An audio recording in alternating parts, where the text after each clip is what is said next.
The college admissions scandal that was revealed last week has exposed a massive web of corruption between Hollywood, the business world, and prestigious universities. Farron Cousin from the Trial Lawyer magazine joins me now to talk about it. You know, there's so many things about this that catch your eye, but the most troubling thing was where kids were brought in and the testing was just a scam, where they show up, they have their special proctor that actually corrects the test on the site, and then it goes to the university. This organization is called The Key. And what is there, 81 or so of these organizations around the country? Yeah, that's something a lot of people didn't quite understand. You know, this isn't just one guy out in California running the scam. This is an international company. The 81 sites here in the U.S., it's in 5 other countries around the planet. And that is what this guy, William Singer, that was what he did. That's why he started this. Because he understood, I can make a lot of money.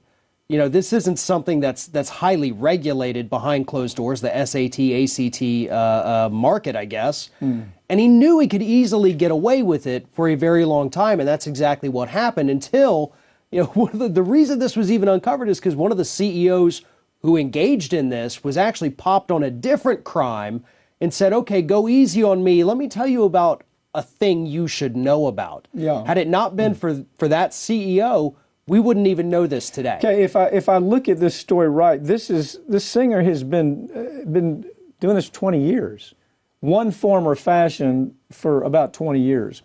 And I think the thing that is most tangible, the most tangible idea of it is to say, okay, my child has a learning disability.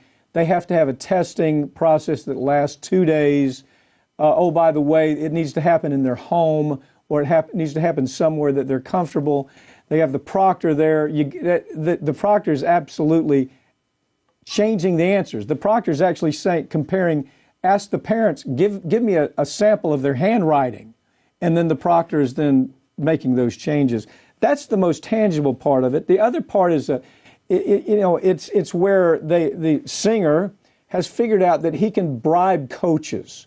He can bribe the coach and he can say, look, coach, let her in. She's a great volleyball player.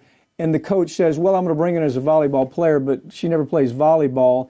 And Singer has made up this fantasy application where she has this big background of being a volleyball player and she's never played. Right. One of the things they would do, aside from the testing scam, which was massive, he would also, I guess he had a consulting part to it, where he would tell these parents, listen, go out, take your kid, get some photos taken of them playing this sport.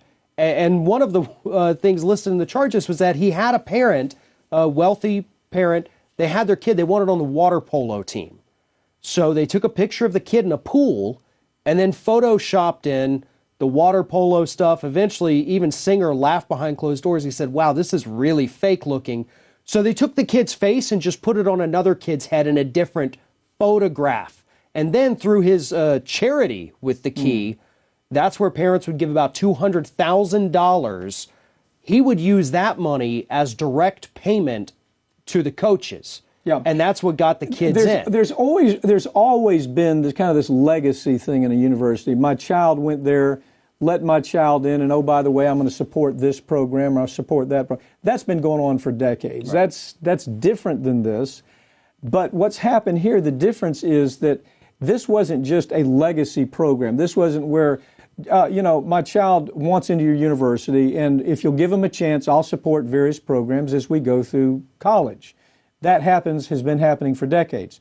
This is far more direct than that. Yeah. This is where I will bribe the coach let them in, and then everything happens. So as this progresses, Singer has already pled guilty. There's no real question this happened.